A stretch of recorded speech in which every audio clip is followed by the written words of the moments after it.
Client سمجھتے ہیں, گراہک سمجھتے ہیں کیا صورتحال ہے, اور یہ صرف یہ ہم کو اپنے برابر لانے کے لیے کر رہے ہیں. ان کے دل میں یہ خلش تھی کہ ہم سکون سے کیوں ہیں. خالد صاحب پوچھنا چاہوں گا کہ میں تاریخ تو نہیں کہوں گا, 20-30 سال یا 40 سال پیچھے جاؤں گا تو بھارتیہ جنتا پارٹی کہتی ہے کہ ہم نے جموں کشمیر میں لوگوں کو ایک نیا آپشن دیا ہے.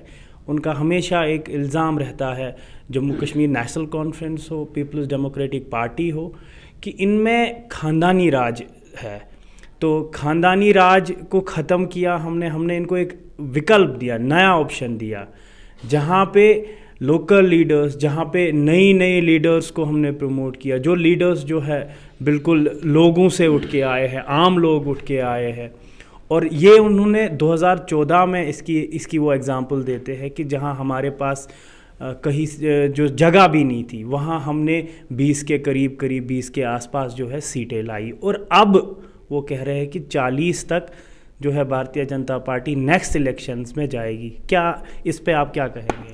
دیکھیے سیاست میں یہ پہلے بھی انہوں نے پہلے الیکشن میں بھی ایسا کہا تھا.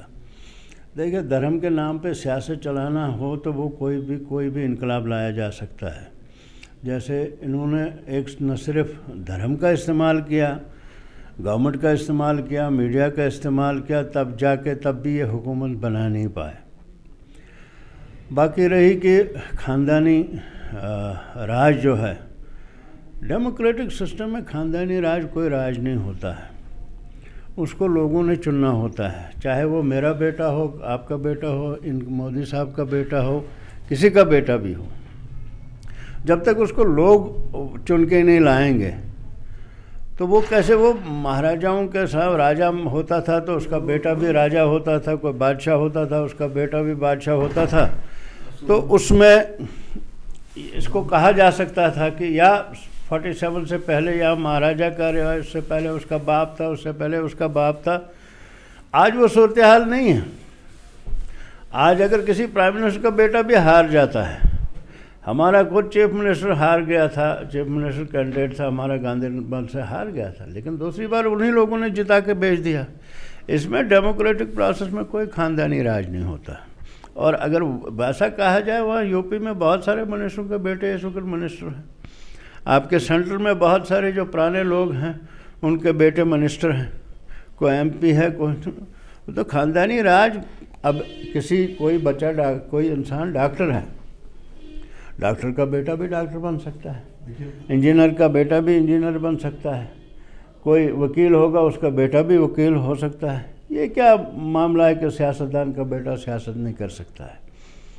یہ کوئی اس کے لیے رکاوٹ تو نہیں ہے. کوئی قانون ایسا نہیں ہے کہ باپ اگر منسٹر رہا ہو یا وہ سیاست میں رہا ہو تو اس کا بیٹا سیاست میں. حق ہے سب کو. یہ تو اپوزیشن کی بات ہوئی, لیکن جب آج باقی پارٹیز سے جو آج تو بڑی پارٹیاں خیر ابھر کے آئی ہے پورے خطے میں, آج تو مشروم گروتھ ہے, آج تو پارٹیاں بہت, لیکن جن پارٹیوں سے آج پوچھا جاتا ہے, جہاں ڈاکٹر فاروق عبداللہ جو ہے بارڈر کراس کر کے یو پی میں ہی بھارت جوڑو یاترا میں انہوں نے شمولیت کی, لیکن سیم جگہ پہ یہ بھی کہا جا رہا ہے کہ اگر کمنگ ٹائم میں ضرورت پڑی نیشنل کانفرنس کو, وہی پہلی جماعت ہوگی جو بھارتیہ جنتا پارٹی کے ساتھ ہاتھ ملائے گی اگر ان کو کولیشن کرنے کی ضرورت پڑے گی.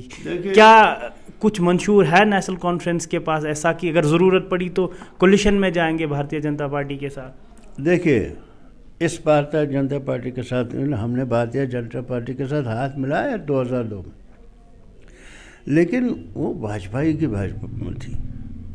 اگر اس وقت جو ہندوستان میں جو یہ بھاجپا جو نیریٹو چلا رہی ہے, اگر یہ 47 میں ہوتا تو کبھی ایکسیشن ادھر کی طرف ہوتا ہی نہیں. یہ ممکن ہی نہیں ہوتا, کیونکہ وہ جنرل رول تھا کس کو کدھر جانا ہے, اس وقت نہیں ہوتا. اور اس کے بعد ہم نے کبھی ان کے ساتھ کبھی ہاتھ نہیں ملایا, لیکن چونکہ واجپئی صاحب کا ایک اسٹیچر تھا, ان کا طریقہ کار تھا, وہ سب کو ساتھ لے کے چلتے تھے, تو ان کے ساتھ میں ایسا کوئی نہیں. ان کے ساتھ تو کم از کم ایسی صورت کبھی نہیں. کیا اس سے یہ ثابت ہوتا ہے کہ نیشنل کانفرنس آئیڈیالوجی کے بیس پہ جو ہے کولیشن نہیں کرتی بلکہ لیڈرشپ کو دیکھ کے؟ دیکھیے آئیڈیالوجی آج بھی یہ واجپئی کی بتاتے ہیں, لیکن ان کے یہ جو آج یہ کرتے ہیں جماعت تو وہی ہے نا.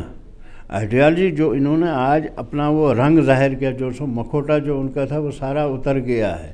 اب کوئی سوال پیدا نہیں ہوتا ان کے ساتھ, چاہے مودی کی جگہ کوئی دوسرا بھی ہو, کبھی نہیں ہو سکتا. بھارت جوڑو یاترا کو آپ کیسے دیکھتے ہو؟ دیش کے میں دیش نہیں کہوں گا, میں اب جموں کشمیر کی ہی بات کر رہا ہوں. اس کے بارڈر پہ کھڑی ہے, کچھ نیکسٹ ویک میں جو ہے جموں کشمیر میں بھی انٹر ہو جائے. تو راہل گاندھی کو جوائن کرنے میں یہاں کی سبھی ریجنل پارٹیز لگ بھگ بھارتیہ جنتا پارٹی کو چھوڑ کے اور کچھ نئے دلوں کو چھوڑ کے رضامندی اختیار کی ہے کہ ہم اس میں شمولیت کریں گے. اور ڈاکٹر فاروق عبداللہ نے تو خود یو پی میں جا کے اس میں شمولیت کی. اس کے امپیکٹ کو آپ جموں کشمیر پہ کیسے دیکھتے ہو؟ دیکھیے, وہ اس کا سلسلہ کچھ الگ ہے. وہ بھارت جوڑو یاترا جو اگر ہے کہ آج کل جو نیریٹو چل رہا ہے, جس طرح ہندوستان کے فیبرک کو ختم کیا جا رہا ہے, جس طرح یہاں کے سوشل فیبرک کو ختم کیا جا رہا ہے, اس کو جوڑنے کی ایک کوشش ہے. اور لوگوں کو آپس میں جوڑنے کے جو بھی آگے نکلیں گے ہم ساتھ دیں گے ان کو, کیونکہ ہمارا یہ منشا کبھی نہیں رہا کہ ہم تقسیم در تقسیم کرنا چاہیں. ہم تو جوڑنے کی بات کرتے ہیں. نیشنل کانفرنس کا آپ اگر آئین پڑھیں, وہاں ہمیشہ سب کو ساتھ لے کر چلنے کی بات ہوتی ہے, بلا رنگ مذہب ملت سب کچھ, کسی کے ساتھ کوئی بھید بھاؤ نہیں ہے. اگر اس طرح کے خیالات کسی کے بھی ہوں, اچھی چیزوں کو ساتھ دینا چاہیے. سیکولر کریڈینشلز پہ اس کا مطلب جو یاترا ہو اس میں شمولیت ہونی چاہیے. لیکن ڈی اے پی ہو, اپنی پارٹی, پیپلز کانفرنس, ان پارٹیوں نے ابھی تک کوئی ایسا نہیں کیا. کیا مطلب اس کے پیچھے آپ کو کیا لگتا ہے, کیا پولیٹکس؟ نہیں, وہ دیکھیے ان کا اپنا نقطۂ نظر کیا ہے, وہ جانے ان کو کیا کرنا چاہیے. وہ دوسری پولیٹیکل پارٹیز کے بارے میں ہم یا ان کو کیا کرنا چاہیے ہم نہیں بتا سکتے, وہ خود ہی بتا سکتے تھے. ہم اپنی پارٹی کے بارے میں بتا سکتے ہیں کہ ہم لوگ سب کو ساتھ چلانے پہ یقین رکھتے ہیں. ہم نے صرف نعرہ ہی نہیں دیا, شیر کشمیر نے ہندو مسلم سکھ اتحاد نعرہ ہی نہیں دیا, بلکہ عملاً کر کے دکھایا ہے. ہم نے ہمیشہ سب کو ساتھ چلایا. خیر, خطے چناب میں نئے لیڈر نے اپنا دل, جو ڈی اے پی کی میں جو بات کر رہا تھا, یہ آپ کا تعلق جو ہے خطہ چناب سے ہے, خطہ چناب سے جڑے ہیں نیشنل کانفرنس کے ساتھ اور شروعات سے جڑے ہیں. تو کیا آپ سمجھتے ہیں کہ خطہ چناب پہ غلام نبی آزاد کا ڈی اے پی کی ایک نئی پارٹی کو تشکیل دینا, یہ نیشنل کانفرنس جہاں 2014 میں الیکشنز کا رزلٹ آیا, نیشنل کانفرنس کی کچھ سیٹیں جو ہے بالکل رائٹ سے لے کے لیفٹ چلی گئی, اب وہیں پہ ڈی اے پی کا آنا, آپ کو کیا لگتا ہے, کیا یہ ایکسٹرا امپیکٹ ہوگا یا اس کا کوئی رول ہی نہیں رہے گا؟ دیکھیے, ہر شخص کا امپیکٹ پڑتا ہے, لیکن چونکہ اس وقت ریاست جموں کشمیر میں اس وقت ہر چیز ممکن ہو سکتی ہے. کنفلکٹ زون میں بہت مدت سے جہاں کنفلکٹ چل رہا ہوتا ہے, یہاں نت نئے تماشے ہوتے ہیں. سیاسی پارٹیاں بھی بنتی ہیں, کوئی ملٹنٹس اٹیک بھی ہوتے ہیں, یہاں کوئی پتہ نہیں چلتا کون کیا کر رہا ہے. لیکن جن کی بنیاد مضبوط ہوتی, جو اپنے اس اصولوں سے کبھی انحراف نہیں کرتے ہیں, وہ اپنی جگہ قائم ہوتے ہیں. پھر کوئی بھی سیاسی پارٹی, اور ہم ہمیشہ یہ چاہیں گے وہ لوگ ان کے ساتھ دیں گے جو کل اگر اسمبلی میں ضرورت پڑے ہم کو کہ یہ جو اتنے آئے دن روز نئے قانون بنتے ہیں, ہم ان کو قانونوں کو ختم کرنا چاہتے ہیں. جو اس وقت ہمارے ساتھ کھڑا رہے گا ہم ان کے ساتھ جڑنے کو تیار ہیں. جموں میں پروونشل پریزیڈنٹ ایک ٹائم کے بھارتیہ جنتا پارٹی میں چلے گئے, اب جموں میں پنچایت الیکشنز کا کہہ رہے ہیں کہ پنچایت الیکشنز ہوں گے. اسمبلی الیکشن تو خیر کئی سالوں سے نہیں ہو رہے, پنچایت الیکشنز ہو رہے. کیا جموں پروونس میں ابھی بھی نیشنل کانفرنس اسی مائٹ میں ہے, اسی اسٹرنگتھ میں ہے جیسے وہ 2014 سے پہلے تھی؟ یار, کسی پارٹیوں میں فرد آتے جاتے ہیں.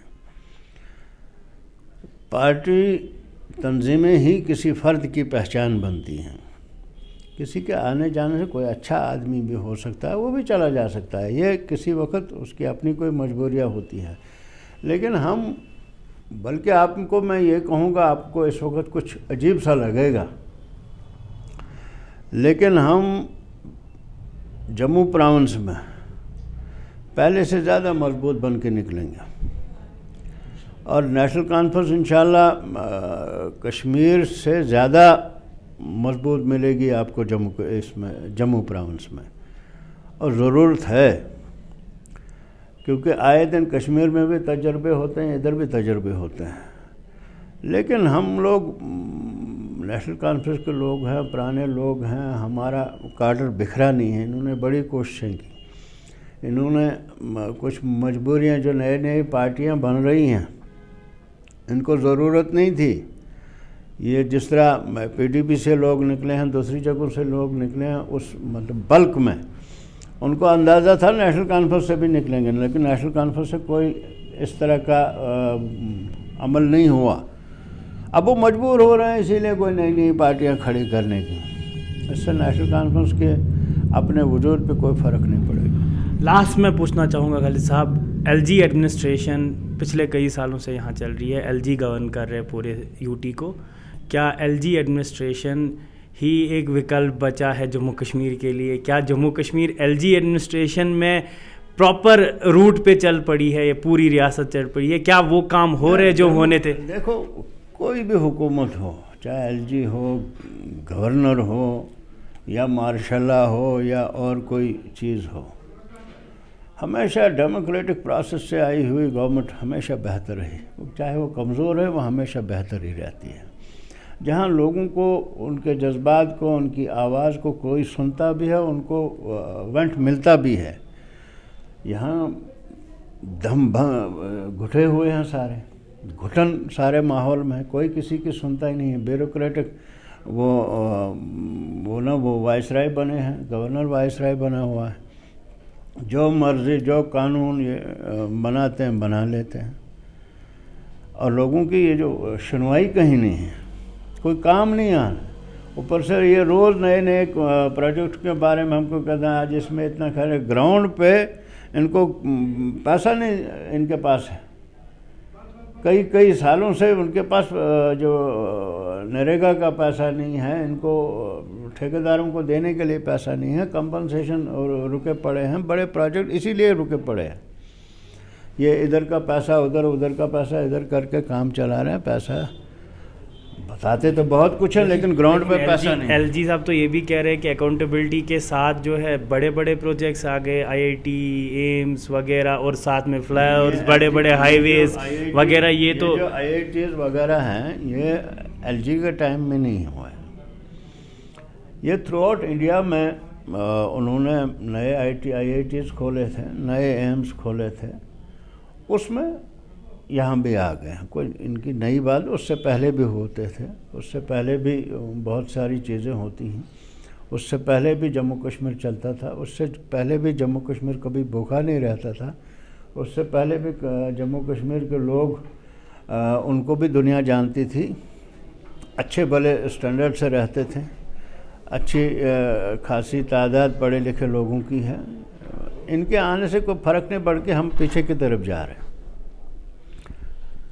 خالد صاحب آپ کا بہت بہت شکریہ بات کرنے کے لیے، بہت بہت شکریہ۔ ہمارے ساتھ تھے provincial vice president Jammu Kashmir national conference Khalid Najib Suhrawardy صاحب، جنہوں نے ایک ڈیٹیل خاکہ دیا کہ اس وقت اگر ضرورت پڑی، جب بھی الیکشنز ہوں گے، اگر ضرورت پڑی جو ہے، ضرورت کیا، نیشنل کانفرنس جو ہے پہلے مائٹ سے زیادہ، پہلے اسٹرینگتھ سے زیادہ میدان میں اترے گی، اور جو شاید میجورٹی یا جو پاور نیشنل کانفرنس کو پہلے لوگ امیجن کر رہے تھے، اس سے زیادہ اسٹرانگ نیشنل کانفرنس ہے۔